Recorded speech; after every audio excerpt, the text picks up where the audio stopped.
Hello and welcome to the Friday edition of Live. This is our brand new daily show on SanAngeloLive.com. I'm Yantis Green.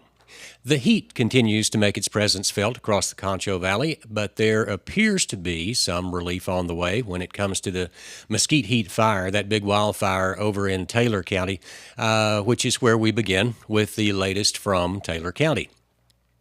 As of this morning, according to the Texas A&M Forest Service, the mesquite heat fire has consumed over 9,600 acres, almost 10,000 acres of land, while firefighters have achieved over 25% containment so far. This has been an ongoing blaze since the beginning of the week. On Thursday, mandatory evacuations were ordered in certain areas of southern Taylor County by Taylor County Judge Dowling Bowles, but that has today a few of those were rescinded. Citizens from the following 6 areas of Taylor County were allowed back home and have been advised to be on alert and to be ready to move at a moment's notice in case the fire rekindles. Highway 277, that's the San Angelo to Bront to Abilene Highway, up between 277 from 1235 to FM 89, has been reopened to local traffic only, and those folks there have to show identification that they live in the area to get back in there. Meanwhile, evacuation orders remain in effect for 3 areas in that part of the county. But the good news is that lower temperatures and perhaps rain chances are on the way in the next few days to provide much needed relief to that wildfire and the rest of them around the country. The excessive heat of the last week ends today. There will be a big change as a cold front pushes through the region Saturday, tomorrow, cooling temperatures off to the upper 80s and bringing a good chance of rain Sunday night into next week. There is a heat advisory in effect, of course, until 9 o'clock tonight, and there's also a red flag wildfire warning until 9 as well. On Saturday, we'll see a high of about 88 degrees. That's after that cold front blows through. And then on Sunday, things will cool off a lot more. We'll see a high of only 78 degrees. Now, rain chances increase starting Sunday morning, but by Sunday night, there'll be a 60% chance of scattered thunderstorms. That'll be the best chance of rain for most of the area.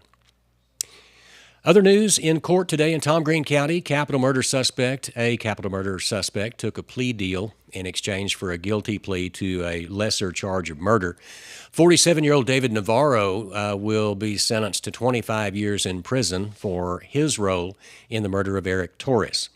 In the deal, Navarro in court today pleaded guilty to aggravated kidnapping. In exchange, that capital murder charge was dropped. Navarro received the deal after he made an agreement with the district attorney's office to testify against his co-defendants. Everyone involved in the murder has now been sentenced to prison. One of San Angelo's biggest attractions is now officially on the market. Starting in 1971, the legendary ceramic artist Roger Allen and his wife opened up the Chicken Farm Art Center over on the 2500 block of MLK Boulevard. Over 50 years after that, 50 years later, Roger's wife, Pam, has decided to retire. The $1.2 million property Features retail art studios, the Silo restaurant, multiple Airbnbs, apartments, and more. Also, tomorrow's Armed Forces Day. Fort Concho will hold its annual Armed Forces Day celebration Saturday, May 21st, with hourly artillery salutes starting at 10 o'clock in the morning and going to 3 o'clock tomorrow afternoon on Fort Concho's parade ground near the Visitor Center at Barracks 1, and that, of course, is on South Oak Street, 630 South Oaks. The event is free and open to the public tomorrow. The sites display and exhibit buildings will be open from 9 to 5 on Saturday in honor of the day. And our armed forces, any active duty military members, and all family members may enjoy the fort at no charge on Saturday. And after the break, our very own Joe Hyde sits down with not one, not two, but three Texas Supreme Court justices for a very interesting conversation. We'll be right back. Justice Deborah Lehrman, and all there on the other side, to your right, is Place 5 Justice Rebecca Huddle. And like I said, all of these are all these fine men and women are Republicans, and they're up for re-election November 7th. And the first question, I guess, we always have to ask this is, for the normal, everyday guy, what the heck does this Texas Supreme Court, where does it sit in the whole, stack of courts? We hear about district courts, county court at laws, all that kind of. Where does the Supreme Court sit, and what kind of cases do you hear? Anyone can take the question. The Supreme Court is our state's highest civil court, and so anything other than adult criminal conduct comes to our court. And the way you put that is interesting. Where do we sit? We sit in Austin, but we like to sit other places too. And one of the things that before the pandemic that we used to do, that the court would do before I joined it, was to go across this big, beautiful state and visit other communities and hold a day of hearings so that people in cities like San Angelo could watch the Supreme Court preside over some of the cases on our docket. We haven't been able to do that for a few years, and so I'm delighted to be here with my two colleagues to be able to come to San Angelo and some other places so that we can replicate the experience of seeing and interacting with and visiting with people across Texas and talking about where the Supreme Court sits, both figuratively and literally. And the answer is that hopefully nobody watching has ever had to come and have their case at the Supreme Court of Texas, but what we do is to decide the important civil cases that affect every aspect of every Texan's life. Family law matters, contract matters, employment matters, tax matters.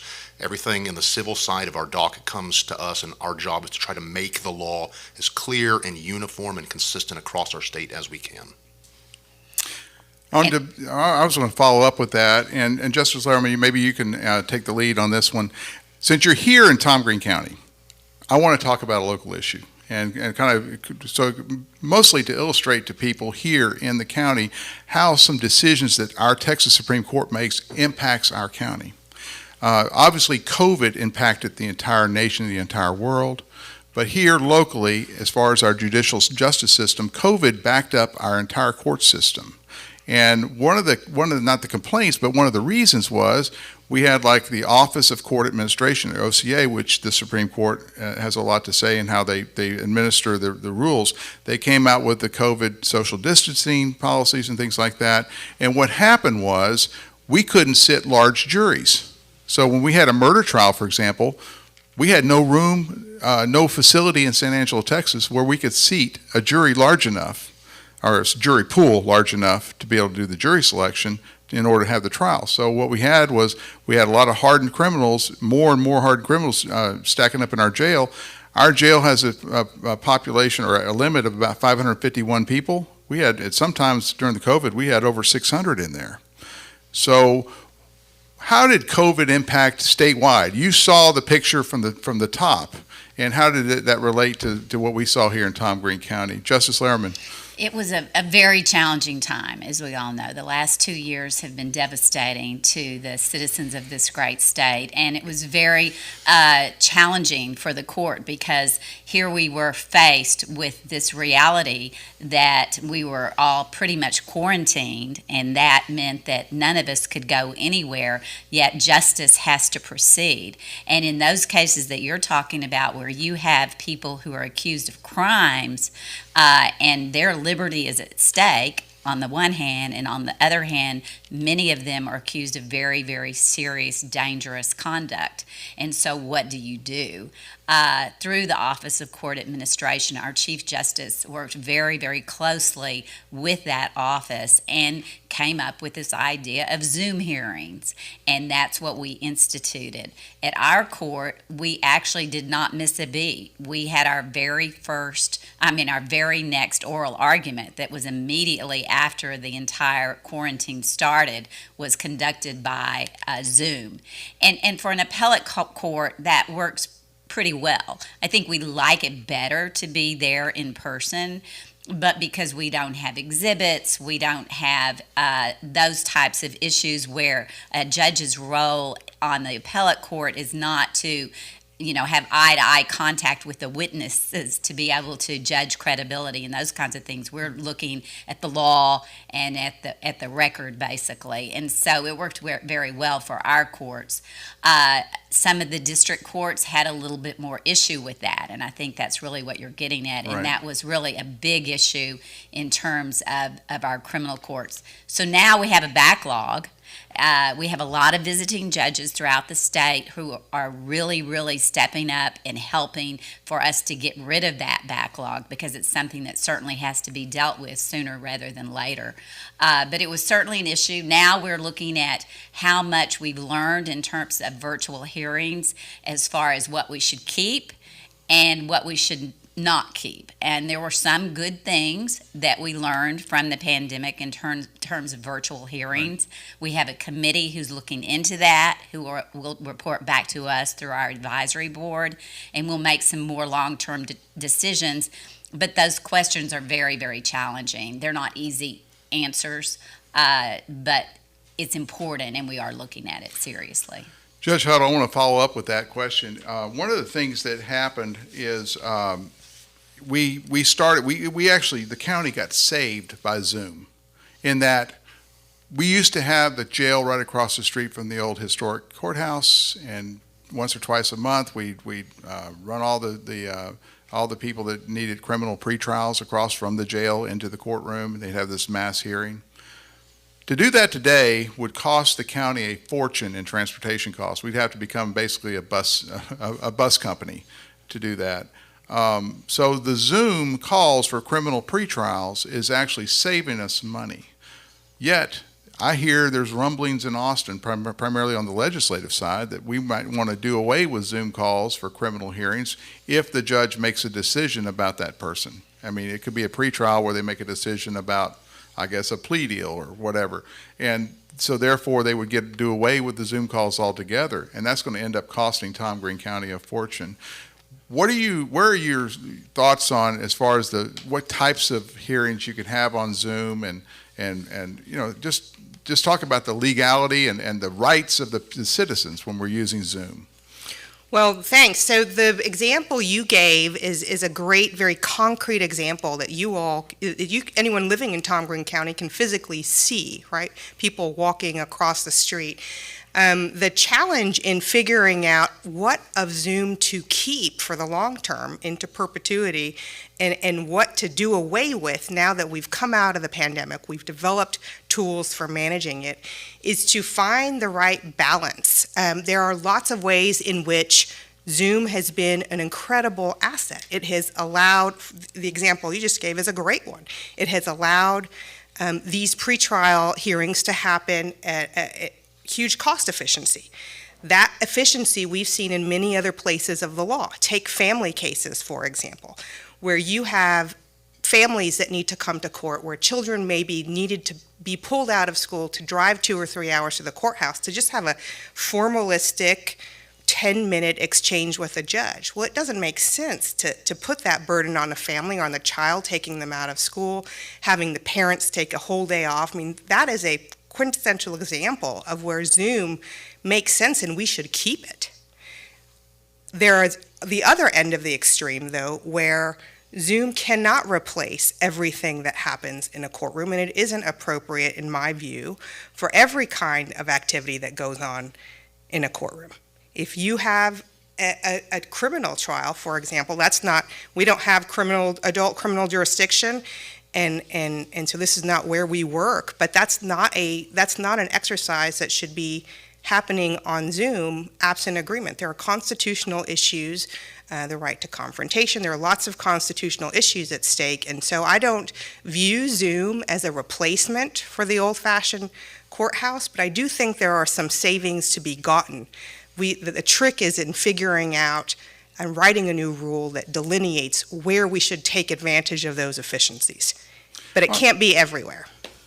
All right, that is a big issue that people are thinking about. I'm going to go now to more of a national issue, and I don't know if y'all can talk about this because it involves Roe versus Wade, and that's a big hot button issue. But we had the leak in the Supreme Court of Justice Alito's opinion, and it seems to me from reading the news that leak was probably done to persuade the U.S. Supreme Court to rule one way or the other. Let's talk about how activists sometimes believe that the ends justify the means, and they're tearing up our institutions like that. And how do you view that, and how would you combat against that? And I guess we can start with Justice Young. Well, I'm glad to answer that and talk about this leak at the Supreme Court. I was a law clerk for Justice Scalia at the U.S. Supreme Court many years ago. And Justice Scalia made as abundantly clear as possible that if we ever were to breach the court's deliberative process, not just by releasing an entire draft opinion, that's never really happened before, but even by talking to people about what the court was about to do, he would destroy us if he could. And he used that exact word. And we could tell he meant it, as he meant most everything he said. The reason is not so much that any particular case is one that shouldn't be scrutinized. Every case should be looked at by everyone. The work of the court belongs to the American people. The work of our court belongs to the people of Texas. But the people have chosen to have a government that has a judicial branch that is not supposed to be a political branch. And we have to be able to do our work with the deliberation that the judicial process requires. We have to be able to trust our staff and to trust each other. And the American people have to know that what's happening in the process from oral argument up until decision making is the work of judges trying to get the best answer they can by talking to each other about the law and exchanging ideas and improving the work product. If the links that bind the judges to each other and to their staffs is severed, and those bonds of trust are frayed, we wouldn't be able to do our work in the way that the American people and the people of Texas expect and deserve. And so I regard this leak as a serious threat to the independence of the judiciary and a threat to the non-politicization of the judiciary. And the fact that somebody might dislike a particular outcome in a particular case by no means justifies the attempt to destroy the institution, the way you put it, to tear apart the foundation of these important institutions that have been centuries in the making. Now, obviously, the Alito leak was a big deal. Justice Lerman, you've been on the Texas Supreme Court for a long time. Has there ever been a situation where you felt threatened or pushed to decide a case one way or the other? Well, certainly, just a central issue that we always deal with is to make sure that we put aside our own personal views in making our decisions and that we follow the law. And you hear that all of the time, but it's really true. And that takes introspection. It takes a person who's willing to really look within themselves and determine what their personal views are. We all have them. We're human beings. But we have to focus on what they are so that we can set them aside in making those decisions. As far as the court goes, I don't think the court has ever had but one breach over all these years, and it involved actually two clerks or several clerks who were having lunch, at a restaurant, and it just so happens that at the table next to them were a group of lawyers who were involved in the case, and they overheard what the clerks were saying. So every year in orientation, we are very, very clear about telling our clerks how important it is that you not only, of course, don't do something intentional, because we don't want to have to destroy them, as Justice Scalia would, but we do definitely expect them to respect the process and make sure that they look around themselves, because just accidental leaks can be very, very difficult and very bad on the process. We depend on being able to be confidential. What we say, our deliberations are confidential, and if we don't continue that process, it really does affect the jurisprudence of the state of Texas. I got one more question that's sort of related. You know, we're going into an election right now it kind of smells like 2018 again. I mean, we have Beto on the ticket, and, you know, he brings out a lot of the left and the Democrats, and there's a lot of organizing behind that. And you're going into a general election with Beto on the ballot.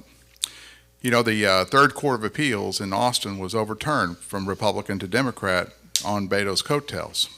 And so this year we have that same. It could happen if fire lights underneath the Beto campaign and he gets a lot of money.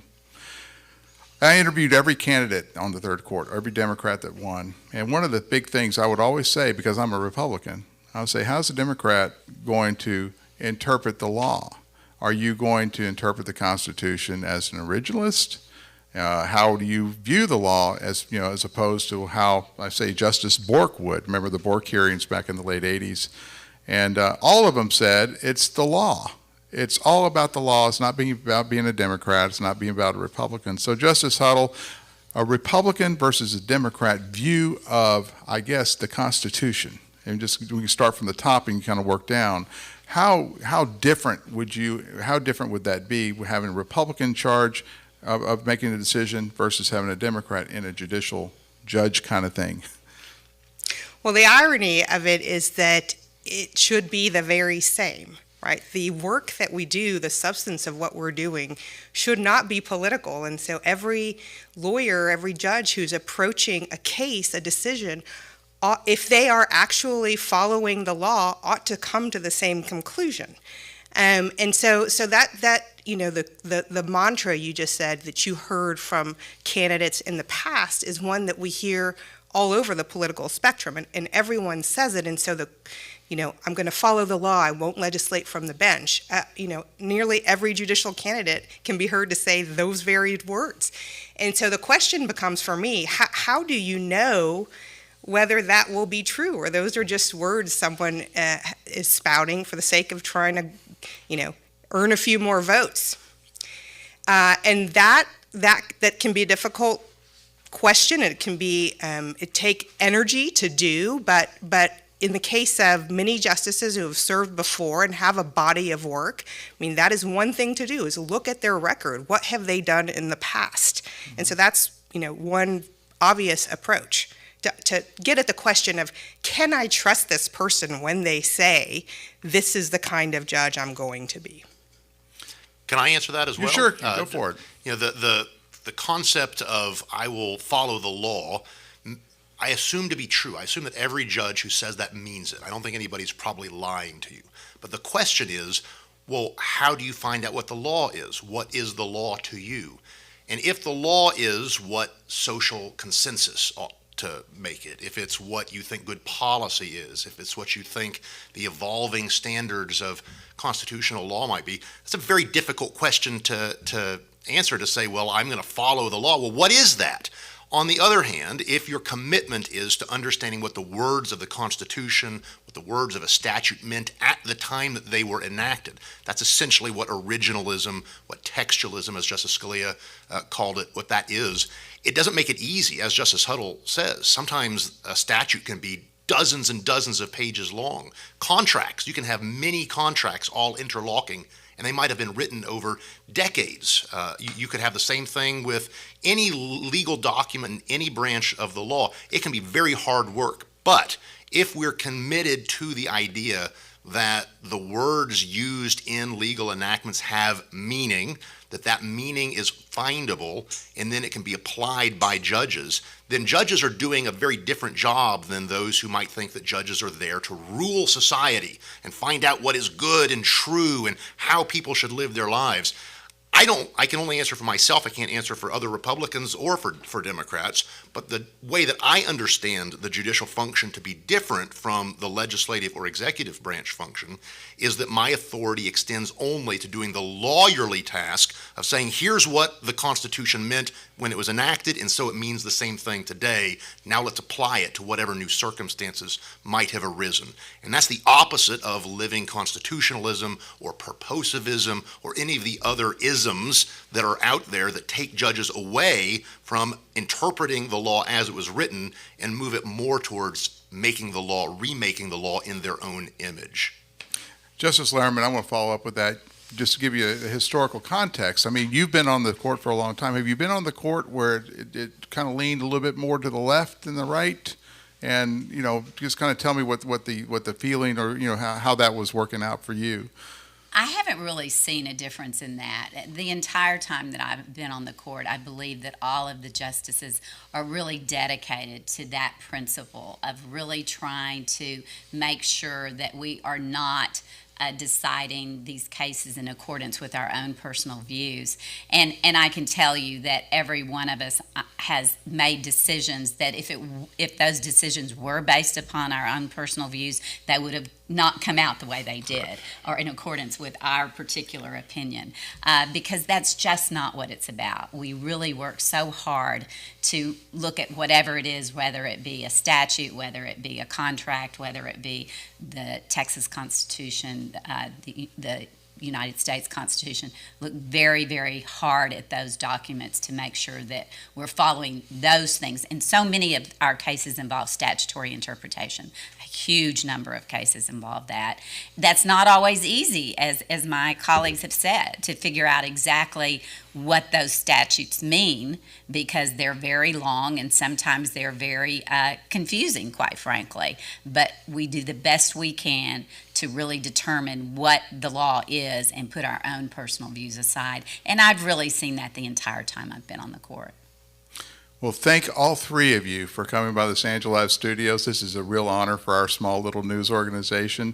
Once again, on your left is Justin's place, help me out here. Place 9. Place 9, Justice Evan Young, and then Senior Justice Deborah Lehrman. She's place 3. And then to your right is place 5, Justice Rebecca Huddle. And it's been a real honor to be able to interview you, and I really appreciate your insight. Real pleasure. Thank you so much, Joe, for having thanks so us. much for having us.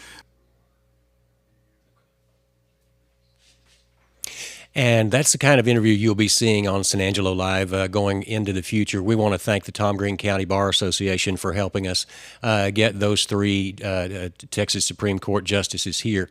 And on that same note, the San Angelo Live is about news. That's what we do. That's all we do. We're not in radio. We're not going to play music for you. We're not in the TV business. We're not going to entertain you with TV shows. All we do 24/7 is news. Now we're going to take a break, and this is a Friday, so we will have some more breaking news right after this break.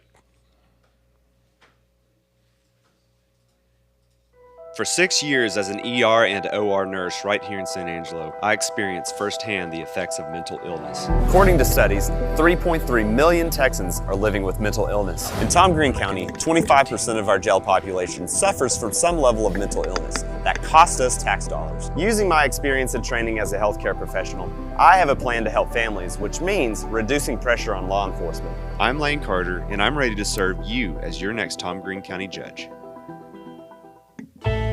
For the last 27 years as a member of the Tom Green County Sheriff's Office, I've seen my share of serious crimes and bad characters. As your next Justice of the Peace of Precinct 3, I want to use my knowledge of the law to keep our community safe. That means ensuring that proper bond amounts are being placed on repeat offenders. You deserve a JP who understands mental health issues, has experience in records, warrants, and affidavits, along with a proven law enforcement career. Fair justice you can count on. Stacy Speck for Tom Green County Justice of the Peace, Precinct 3. And we're back on live again. This is Friday afternoon. We'll have some big news. I did want to mention that extended interview you saw with Joe Hyde and the Texas Supreme Court justices will be available on San Angelo Live at any time. So if you want to go back and review that, all of it or parts of it, you can find it. You can always find it on sanangelolive.com. Joining me now is publisher Manny Diaz of San Angelo Live. You have been here in the San Angelo area around a long time, and I think you've got some news for us, Manny. Yeah, it's I've been back here as a member of the media since 2014, so roughly about 8 years. Okay. And here with San Angelo Live for a little, just a shade over 3 years. So. This is a unique announcement. This is kind of one that it's very tough, just because San Angelo Live has just been, everything that I've ate, slept and breathed, for three plus years. Oh, so, yeah. But with that said, I've accepted an opportunity to return back to the ranks of television. Okay. So I will be taking my talents, and this is like a LeBron James type of thing here. So it looks like I'm going to be taking my talents back to television, going back to Abilene, Texas. Okay. This is a place where I got my start in television many moons ago, over 10 years ago. And I will be returning to television there with KTAP KRBC and the Telemundo affiliate there as a news director. So I'm very excited to kind of be able to have this opportunity.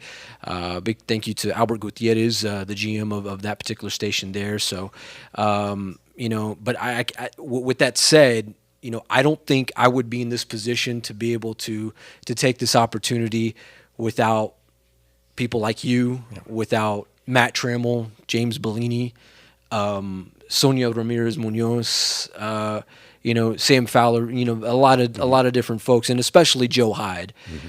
Joe Hyde has been, say what you want about Joe Hyde, but until you know the guy, till you really know the guy, he's a very influential person and a person that has a heart of gold. And it's been a pleasure to be a part of this organization here, for him to take a chance on me, to allow me to kind of use my creative skills as far as video.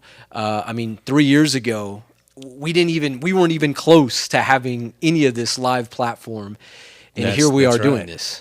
And first of all, congratulations, and thank you for the hard work you've done over the last 3 years for San Angelo Live. This is, as you mentioned, a couple of the other folks who've been here and moved on and are following their careers, and we support that. We really do. We hope to bring on talent and provide an atmosphere where everybody can learn and grow, and to help us learn and grow as well. Right. And like you said, what you've done for our video production and Cover One football coverage, high school football coverage is fantastic. Yeah. We love that.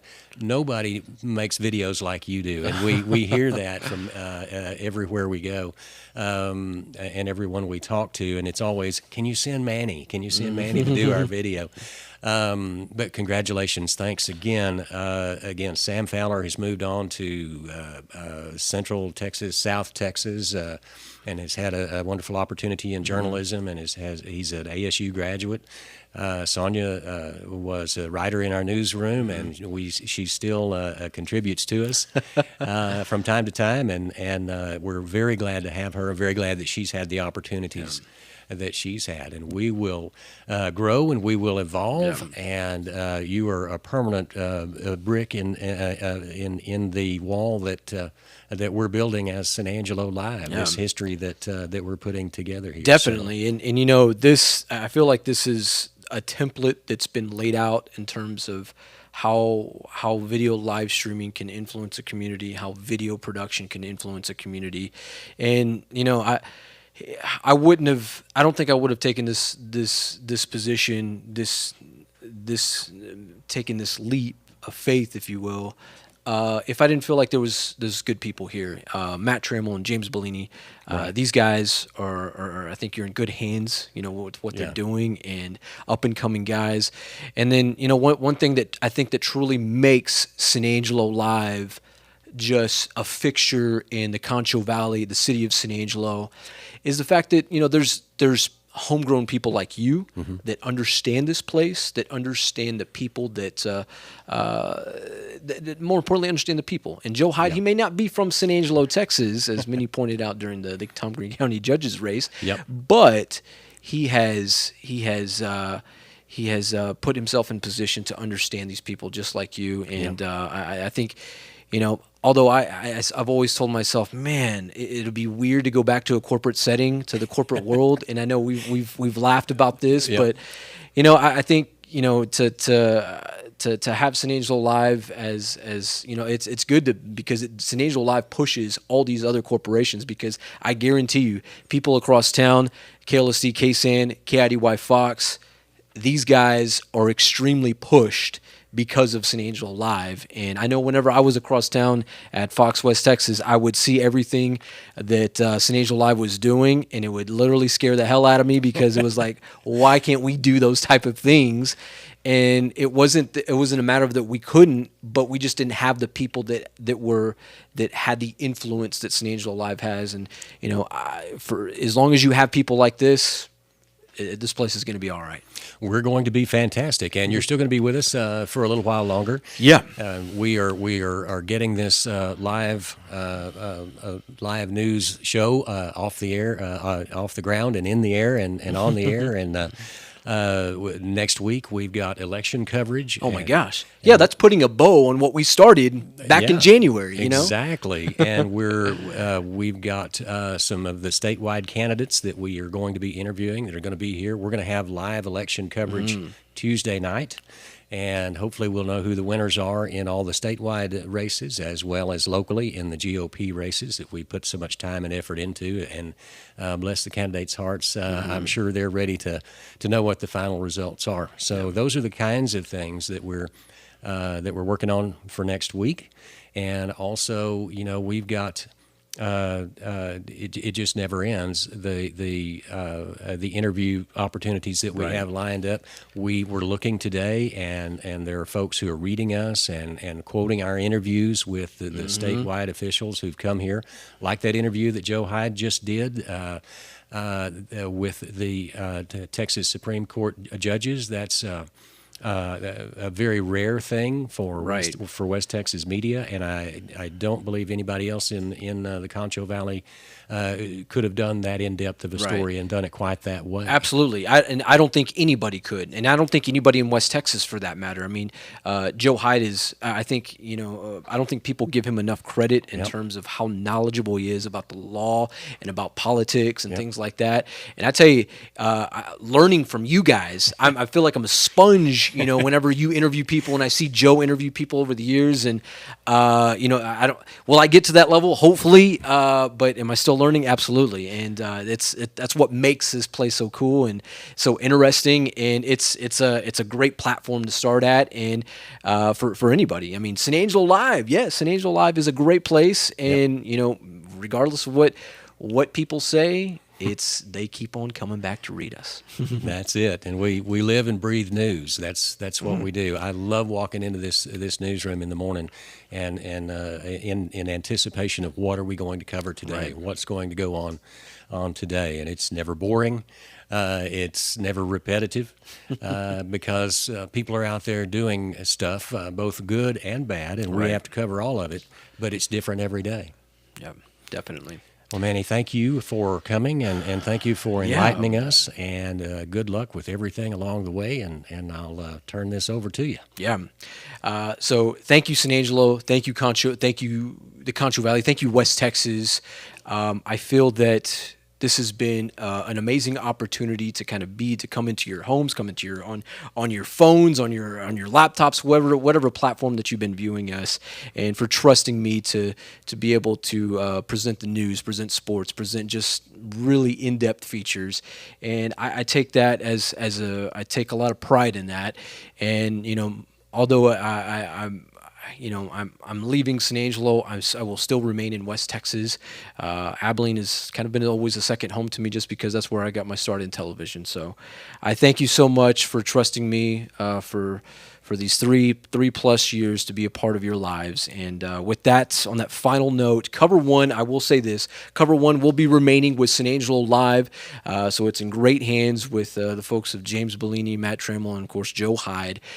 So it's on pause with me that although I started this 3 years ago, Cover One, but these guys will be taking the baton and moving it forward. So for one last time, for Cover One, this is I had an opportunity to kind of hang out with the San Angelo Central Bobcats in their 2022 spring game.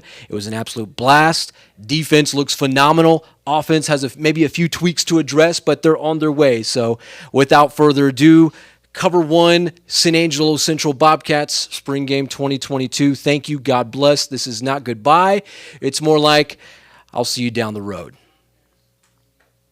Do your job. That's all you got to do. Don't press. Don't try to do too much. Just be you and do your job, all right? Time for the Central Bobcats to shine one last time before 2 days in August. For San Angelo Live in Cover One, I'm Manny Diaz. Ben Imler getting the nod as QB1 in the spring game, and like the Cats offense, the defense was ready to get to work. To the action, the Bobcats D loves to rep the hashtag E in the spring game. Well, they put it to work, getting to Ben Imler for his safety. Then, a little later, Kevon Rice picking up a nice chunk of change, but earned every bit of it as he absorbed a hit here. More from the defense. They've experimented with Darius Floyd over the last few seasons at running back, but it looks like he's found his niche at linebacker, setting up the big hit. But the kids on offense didn't let the defense have all the fun. Here was Ben Imler hooking up with this guy for some yards after the catch and an angry orange first down. Little later, Jacob English is without a doubt the guy at wideout for the Cats, but look out for my man Carmelo Amiglio.